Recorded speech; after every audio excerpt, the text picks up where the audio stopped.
دماد نبی جان قرآن ٹھہرے، دماد نبی جان قرآن ٹھہرے، وہ دو نوروں والے عثمان ٹھہرے، وہ دو نوروں والے عثمان ٹھہرے۔ غنی نام پیارا انہیں رات سے آیا، جانت نون کو نبی نے بنایا۔ غنی نام پیارا انہیں رات سے آیا، جانت نون کو نبی نے بنایا۔ رسول خدا کی جو جان ٹھہرے، رسول خدا کی جو جان ٹھہرے، وہ دو نوروں والے عثمان ٹھہرے۔ دماد نبی جامع قرآن ٹھہرے، وہ دو نوروں والے عثمان ٹھہرے۔ کسی کو دلکار، کسی کو سخا کا مظہر بنایا، کسی کو وفا کا، کسی کو عدل کا، کسی کو سخا کا مظہر بنایا، کسی کو وفا کا۔ شرم و حیا کی جو پہچان ٹھہرے، شرم و حیا کی جو پہچان ٹھہرے، وہ دو نوروں والے عثمان ٹھہرے۔ دماد نبی جامع قرآن ٹھہرے، وہ دو نوروں والے عثمان ٹھہرے۔ بعد از حمد و ثنا لاما بالکل پاک امام الانبیاء علیہ السلام کی بارگاہ ناز میں آج ہم نے سیدنا عثمان غنی رضی اللہ تعالیٰ عنہ آپ کا ذکر کرنا ہے۔ حضرت عثمان آپ کی بے شمار تعریفیں ہیں، آپ کے بے شمار اوصاف ہیں۔ ایک آپ کا لقب ہے ذو النورین، دو نوروں والے، دو نوروں والے۔ آپ کے نکاح میں دو شہزادیاں میرے آقا علیہ السلام کی یکے بعد دیگرے آئیں، پہلی بیٹی رقیہ اور پھر دوسری ام کلثوم رضی اللہ تعالیٰ عنہما۔ یہ دو شہزادیاں، ایک کا نکاح ہوا اور پھر وہ وصال فرما گئی، نبی پاک علیہ السلام نے اپنی دوسری بیٹی بھی حضرت عثمان غنی کے نکاح میں دے دی، اور یہ دو نوروں والے مشہور ہو گئے۔ حضور کے صحابہ بھی آپ کو کہا کرتے تھے کہ عثمان ذو النورین ہے، دو نوروں والا ہے، کہ حضور کے دو نور، نبی پاک علیہ السلام کی دو شہزادیاں، دو نور حضرت عثمان غنی کے نکاح میں آئیں۔ تو جن کے نکاح میں دو شہزادیاں آئیں تو وہ ذو النورین بن گئے، دو نوروں والے بن گئے۔ تو جس نبی کی شہزادیاں آئیں اس نبی کی عزت و مقام کا کیا عالم ہوگا، حضور کے نور کا عالم کیا ہوگا۔ میرا یہ موضوع تو نہیں، لیکن حضور کے نور کی بات جب آئے تو پھر بات نہ کریں تو مزہ نہیں آتا۔ حضور کی امی جان فرماتی ہیں جب میرا لال پیدا ہوا تو روشنی اتنی ہوئی، مکے میں بیٹھ کے میں نے شام کو معاملات دیکھ لیے۔ تو پیر میرے شاہ صاحب رحمۃ اللہ آپ نے نقشہ کھینچا، آپ فرماتے ہیں کوئی نور دا نگ جرے کوئی نور دا لگ جڑیا جگ تو ہمیرے مک گئے جدوں ہاشم چم چڑیا جدوں ہاشم چم چڑیا بھوگ پہ جائے جدوں ہاشم چم چڑیا آیا والی سبیاں دا ہر پاسے دھوم پہ گئی لاڑا آیا نبیاں دا نبی پاک علیہ السلام کے نور کی تو کیا بات ہے. تو جس محبوب کی 2 شہزادیاں عثمان غنی کے نکاح میں آئیں تو وہ 2 نوروں والے بن جاتے ہیں، تو ہمارے نبی نور کیسے نہیں ہو سکتے.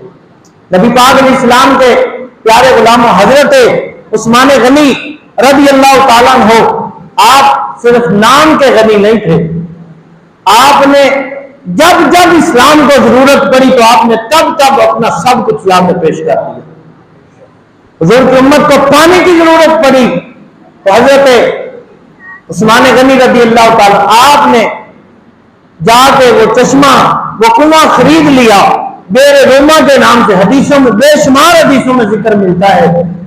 آقا کریم علیہ السلام کی بارگاہ میں آ کے پیش کیا، آپ عرض کی یا رسول اللہ وہ فلاں کنواں جو یہودی کی ملکیت میں تھا پھر ایک مسلمان نے خریدا، اس سے میں نے لے کے آپ کی بارگاہ میں آیا ہوں، میں نے امت کے نام وقف کر دیا ہے.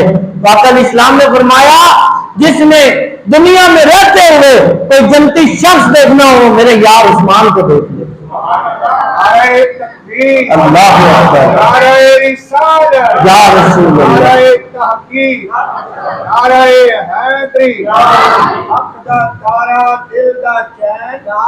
یا حسن یا حسین یا حسن یا حسین. نبی پاک علیہ السلام کے پیارے غلاموں، ہم ان ہستیوں کا ذکر کر رہے ہیں اللہ نے جنت جن کے نام لگا دیے. جب جنت کے وارثوں کا ذکر کریں گے تو پھر ہمیں امید ہے کہ رب ہم پہ کرم فرمائے گا، کیونکہ نبی پاک علیہ السلام فرماتے ہیں اگر کوئی بندہ کسی اللہ کے بندے سے اس وجہ سے پیار کرے کہ یہ رب کا بندہ ہے تو قیامت کے دن رب فرمائے گا اس شخص کو اس اپنے بندے کے سامنے بٹھا کے فرمائے گا یہ ہے وہ شخص جس سے تو پیار کرتا تھا میری رضا کے لیے کہ یہ رب کا پیارا ہے، یا اللہ اسی وجہ سے میں پیار کرتا تھا کہ یہ تیرا بندہ ہے. تو رب فرمائے گا اب تیرے گناہ اگرچہ بہت زیادہ ہیں لیکن تو نے پیار میرے بندے سے کیا ہے میری رضا کے لیے، تو جا پھر جہاں یہ میرا پیارا بندہ جنت کے جس مقام میں رہے گا جہاں میں نے تجھے بھی جنت اسی جگہ پہ عطا کر دی. ہم اللہ کے پیاروں کا اس لیے ذکر کرتے ہیں. حضرت عثمان غنی رضی اللہ تعالیٰ عنہ ایک دن مسجد میں بیٹھے ہیں، حضور کے ایک صحابی ہیں اکثر فجر کی نماز پڑھتے ہیں، سلام پھیرا اور جلدی سے باپ کے گھر چلے جاتے ہیں. ایک دن کسی نے روک لیا اور روک کے پوچھا بھائی جب سارے حضور کے غلام بیٹھے ہوتے ہیں تو تجھے کیا جلدی ہوتی ہے جانے کی؟ فجر کی جیسے سلام پھرتا تو بھاگ جاتا ہے. تو حضور کے اس غلام نے یہ عرض کی کہ میرے گھر کے ساتھ والا گھر یہودی کا گھر ہے، اس کے گھر میں ایک پھلدار درخت لگا ہوا ہے، پھلدار درخت، اس کی ایک شاخ میرے گھر کے اندر آتی ہے اور اس کا کچھ پھل میرے گھر میں گر جاتا ہے. جب کوئی پھل میرے گھر میں گرا ہوتا ہے میں فجر پڑھ کے باغ کو اس لیے جاتا ہوں میں اپنے بچوں کے اٹھنے سے پہلے وہ پھل اٹھا کے اکٹھا کر کے اس کے گھر میں پہنچا دیتا ہوں کہ اگر یہودی کے درخت کا گرا ہوا پھل میرے بچوں نے کھا لیا تو پھر میں بھی مجرم ٹھہروں گا. تو اس کی اجازت کے بغیر کیوں کھایا؟ اس سے اجازت تو ہم نے لینی نہیں، مانگنا ہم نے ہے نہیں، ہم محمد عربی کے غلام ہیں، ہم کیوں غیروں سے مانگے؟ لیکن وہ اس وقت کے لوگ تھے. اب تو کچھ بول ٹوٹتا ہی نہیں ہے. ہاں اب تو کوئی جو مرضی ہمیں کہتا رہے بس پیسے دیتا رہے. جمعرات کو یعنی کل سویڈن میں پھر قرآن پاک کو آگ لگائی گئی. ہم تو عثمان کو یاد کریں گے، کیونکہ جنہوں نے قرآن کو جمع کیا تختیوں پہ، درختوں کے پتوں پہ، ہڈیوں کے اوپر لکھا ہوا تھا، تو یہ عثمان غنی کی کوشش تھی۔ آپ نے بے شمار افراد شہید ہو رہے تھے اور دور علاقوں میں جا رہے تھے، آپ نے خرچہ کیا، سب کو بلایا اور سب کو بلا کے بٹھا کے ان سے قرآن کو لیا، سب سے لکھوایا اور جمع کیا۔ یہ جو آج ہم قرآن پاک کتاب کی صورت میں دیکھتے ہیں، یہ عثمان غنی کا کیا ہوا کارنامہ ہے۔ 1400 سال جس نے قرآن سے وفا کی، اس کا آج بھی نام منبر رسول پہ لیا جا رہا ہے۔ تو جن کے پاس آج سب کچھ ہے، قرآن کی عزت کے لیے اگر نہیں نکل رہے، قرآن کی عزت کی بات نہیں کر رہے، تو وہ آپ دیکھ رہے ہیں ذلیل ہو رہے ہیں اور ہوتے رہیں گے۔ یہ کبھی بھی عزت نہیں پا سکتے، کیونکہ انہوں نے اللہ رسول کو چھوڑ دیا ہے، انہوں نے قرآن کو چھوڑ دیا ہے۔ جو قرآن سے پیار کرے گا وہ دنیا سے چلا بھی گیا، 1400 سال گزر بھی گئے، تو اس کا نام منبر رسول پہ لیا جاتا رہے گا۔ عثمان غنی رضی اللہ تعالیٰ عنہ، آپ بھی بیٹھے ہیں اس مجلس میں فجر کی نماز میں، کہ بھئی کیوں چلے جاتے ہو؟ وہ حضور کے غلام یہ بتاتے ہیں، میرے گھر کے ساتھ یہودی کے گھر کے اندر پھلدار درخت کی ایک شاخ میرے گھر میں آتی ہے، تو میں اس لیے جاتا ہوں جلدی سے اٹھا کے دے دوں تاکہ میرے بچے نہ کھا لیں۔ نبی پاک علیہ السلام نے فرمایا، ہے کوئی میرا ایسا غلام جو وہ ایک شاخ خرید کے میرے اس امتی کے بچوں کے نام کر دے تو میں اس کو جنت کی بشارت دیتا ہوں۔ یہ تھی مخلوق سے محبت، یہ تھی مخلوق سے محبت، اور یہ تھا مخلوق سے پیار، اور یہ تھی امت کے ساتھ میرے آقا کی محبت۔ اب حضرت عثمان غنی کھڑے ہوئے، حضور کے صحابہ اور خصوصاً جناب عثمان غنی رضی اللہ تعالیٰ عنہ، وہ عظیم صحابی رسول ہیں، عظیم غنی ہیں، عظیم مالدار ہیں، جنہوں نے کبھی کوئی موقع ہاتھ سے جانے نہیں دیا کہ رب نے مال دیا ہو اور وہ اللہ رسول کے کام نہ آئے تو کرنا کیا عثمان کا۔ اور عثمان غنی اٹھے، اس کے ساتھ چلے گئے اور اس یہودی کو بلایا، اس کے ساتھ بات کی، بھائی یہ ایک شاخ ہمیں بیچ دو، اس کے بدلے میں جو لینا چاہتے ہو سوال کرو، تمہیں دے دیا جائے گا۔ اب وہ یہودی تھا، لیکن اس کو یہ پتا تھا کہ شاخ اتنے کی نہیں ہے، لیکن عثمان جس معبود سے بات کر کے آیا ہے، اپنی جان بھی دینی پڑی تو بیچ دے گا، یہ شاخ لے کے جائے گا۔ وہ ایک شاخ، اس نے کہا عثمان وہ جو فلاں علاقے میں تیرا بڑا باغ ہے کھجوروں کا، جی وہ اگر دے سکتے ہو تو دے دو، یہ ایک شاخ تمہیں دے دی جائے گی۔ حضرت عثمان غنی رضی اللہ تعالیٰ عنہ، آپ نے فرمایا دے دیا تمہیں وہ باغ، یہ شاخ مجھے دے دو۔ تمہیں کیا پتا ہو کہ وہ تھوڑے سے چھوٹے سے باغ کے بدلے میں رسول اللہ مجھے جنت دینے والے ہیں؟ وہ میں نے باغ تجھے دے دیا، وہ شاخ میرے حوالے ہمارے کر دو، وہ آج کے بعد شاخ ہماری ہوگی، رسول اللہ کے غلام کی ہوگی، ان کے بچوں کی ہوگی، آج کے بعد اس شاخ میں تیرا لینا دینا نہیں ہوگا۔ حضرت عثمان غنی نے وہ ایک پورا باغ دے دیا اور ایک شاخ حضور کے غلام کے لیے خرید لی، اور لوگ کہنے لگے عثمان اتنا بڑا سودا تم نے کر لیا۔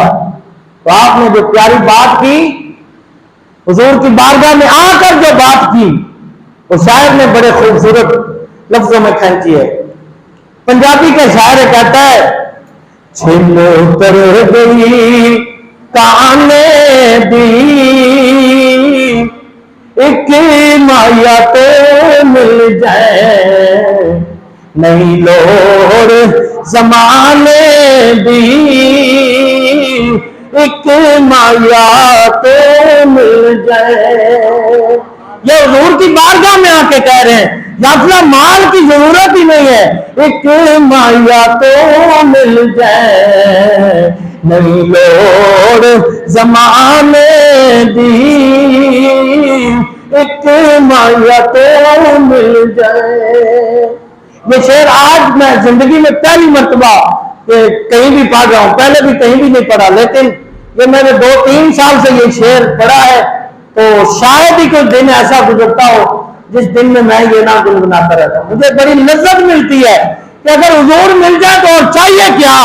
حضرت عثمان غنی کیا کہتے ہیں، ایک مایا تو مل جائے، ہر بندہ پڑھے گا اور حضور کی طرف اپنے دل کو متوجہ کرے گا اور یہ خواہش ظاہر کرے گا، ایک مایا تو مل جائے، نہیں لوڑ زمانے دی، ایک مایا تو مل جائے، نہیں لوڑ زمانے دی، ایک مایا تو مل جائے، نہیں لوڑ زمانے دی، ایک مایا تو مل جائے۔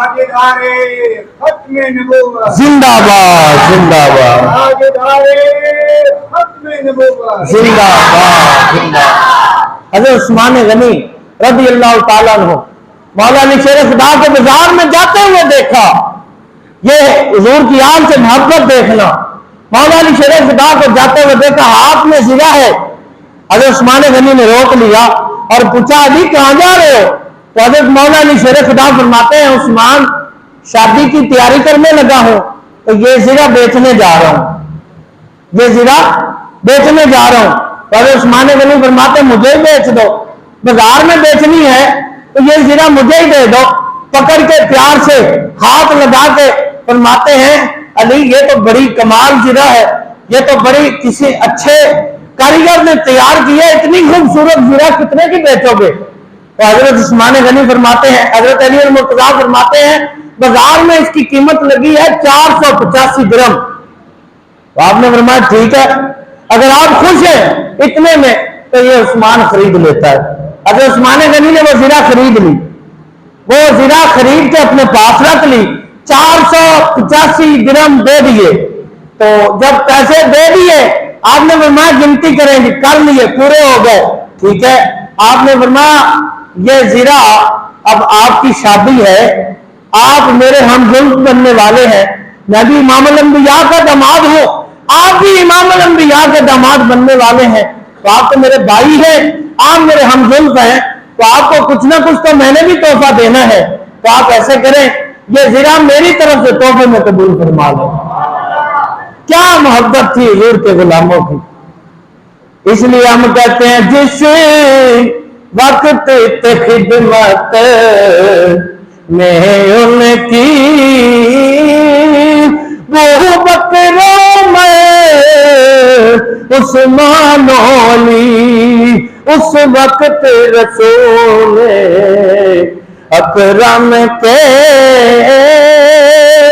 دربار کا عالم کیا ہوگا۔ حضرت عثمان غنی رضی اللہ تعالیٰ عنہ رات کا وقت ہے تو ایک دن مولا علی شیر خدا کے گھر کا جا کے دروازہ کھٹکھٹایا۔ مولا علی شیر خدا کرم اللہ وجہ الکریم باہر تشریف لائے۔ آپ نے پوچھا کہ اے عثمان کوئی کام تھا تو آپ حاکم وقت حکم کرتے میں آ جاتا۔ حضرت عثمان غنی رضی اللہ تعالیٰ عنہ آپ نے مولا علی شیر خدا سے بات کی کہ اے علی اگر میں وہاں بیٹھ کے آپ کو بلاتا تو مجھے سنگل ثواب ملتا جو نیکی میں کرنا چاہ رہا ہوں، یہاں چل کے آیا ہوں، آپ کے در کے آنے کا بھی ثواب مجھے ملے گا، کام نیکی کرنے کا ثواب بھی ملے گا، تو میرا اجر ڈبل ہو جائے گا۔ تو حضرت مولا علی شیر خدا نے پوچھا کیا بات ہے؟ حضرت عثمان غنی آپ نے عرض کی کہ اے علی المرتضیٰ شیر خدا میں آیا ہوں، ایک تو میری خواہش ہے کہ حسن کی شادی میری بیٹی کے ساتھ ہو، رات کا وقت باتیں ہو رہی، اور دوسرا میں نے 2 خوبصورت مدینہ شریف میں مکان خرید کیے ہیں اور میں نے دیکھا ہے یہاں اتنا جتنے خوبصورت مکان ہیں اس طرح کا کوئی خوبصورت شہزادہ میں نے نہیں دیکھا، وہ جیسے کہ خوبصورت مکان ہے ایسے کہ خوبصورت آپ کے دونوں شہزادے ہیں حسن و حسین، میں چاہتا ہوں ایک مکان حسن پاک قبول کر لیں اور ایک مکان میرا حسین پاک قبول کر لیں۔ یہ ان کی آل سے محبت تھی۔ پھر بیٹی پیش کی، نکاح میں. پھر نکاح ہو گیا امام حسن پاک کے ساتھ. آپ نے 200 اشرفیوں کی تھیلیاں منگوائیں اور ایک تحفے میں حضرت امام حسن کو پیش کر دی, ایک حضرت امام حسین کو پیش کر دی. یہ تھی محبت حضور کی آل سے. حضور کی آل نے جو پیار کیا, حضرت عثمان غنی رضی اللہ تعالیٰ آپ کے خلاف جب بغاوت ہوئی, 40 دن تک آپ کے گھر کا پانی بند رہا. آپ نے 40 دن روزے میں گزارے, نہ کچھ کھایا نہ کچھ پیا. اس ظلم کو کوئی بھی بیان نہیں کرتا. کربلا میں 3 دن پانی بند رہا, لیکن حضرت عثمان غنی رضی اللہ تعالیٰ وہ ہستی ہے جن کا 40 دن تک پانی بند رہا. حضرت مولا علی شیر خدا کرم اللہ وجہ الکریم خود پانی کا مشکزہ بھر کے لائے اور بلوائیوں نے آپ پہ حملہ کیا, تیر چلائے. گھر کے قریب آتے آتے پانی سارا گر گیا, وہ مشکزہ پھٹ گیا. آپ کے سر پہ جو رومال بندھا ہوا تھا مولا علی شیر خدا نے وہ کھولا اور کھول کے حضرت عثمان غنی کے گھر میں پھینک دیا, نشانی کے طور پہ کہ عثمان کو پتہ چلے علی آیا تھا, علی کچھ لے کے آیا ہوگا اور علی مجھ سے محبت اور پیار کا اظہار کرنے آیا ہوگا. یہ کیسے ہو سکتا ہے مجھ پہ ظلم ہو رہا اور علی گھر میں سویا رہے.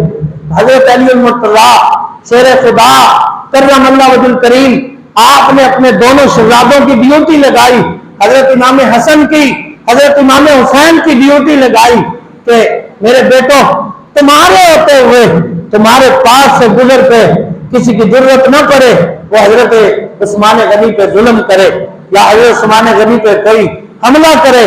حضرت امام حسن اور حضرت امام حسین رضی اللہ تعالی عنہما یہ دونوں شہزادے حضرت عثمان غنی کے در پہ کھڑے سیکورٹی گارڈ کی طرح کھڑے رہے اور کتنے دن تک وہاں ڈیوٹی دیتے رہے تاکہ حضرت عثمان غنی پہ کوئی حملہ نہ کر سکے. تو بلوائیوں میں اور ظالموں میں لوگوں نے پیچھے سے گھر سے پھلانگ کر حضرت عثمان غنی پہ حملہ کیا.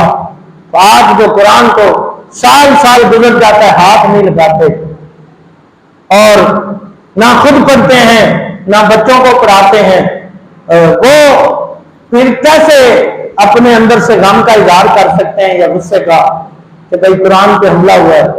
جن کو 40 دن نہ کھانا ملا نہ پانی ملا, وہ قرآن آج بھی دمشق کے میوزیم میں موجود ہے جس کے الفاظ یہ آپ پڑھ رہے تھے فَسَيَكْفِيكَهُمُ اللَّهُ وَهُوَ السَّمِيعُ الْعَلِيمُ.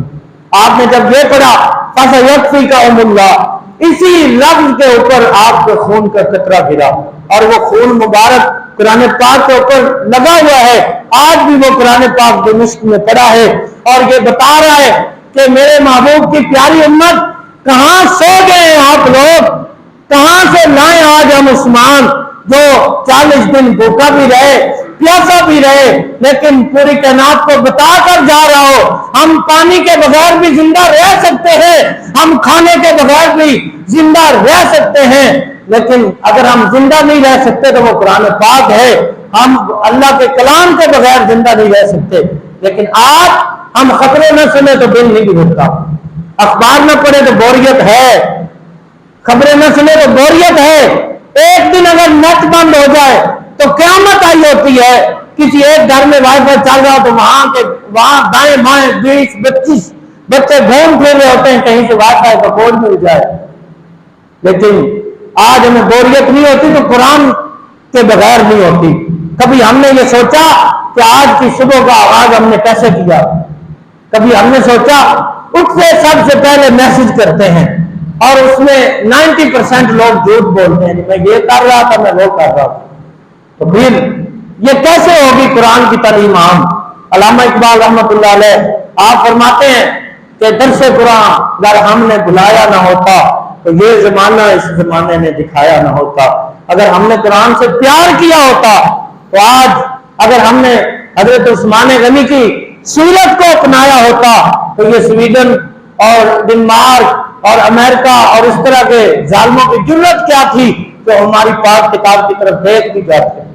اگر آج بھی ہم چاہتے ہیں کہ اسلام اور اسلامیانت اور پاکستان کے مسلمان اور پوری دنیا کے مسلمانوں کو عزت ملے تو ہمیں اسلام کی عزت کرنی ہوگی, ہمیں قرآن کی عزت کرنی ہوگی، اللہ ہمیں عزت عطا فرما دے گا، اللہ ہمیں عملی زندگی عطا فرما۔ بسم اللہ الرحمن الرحیم۔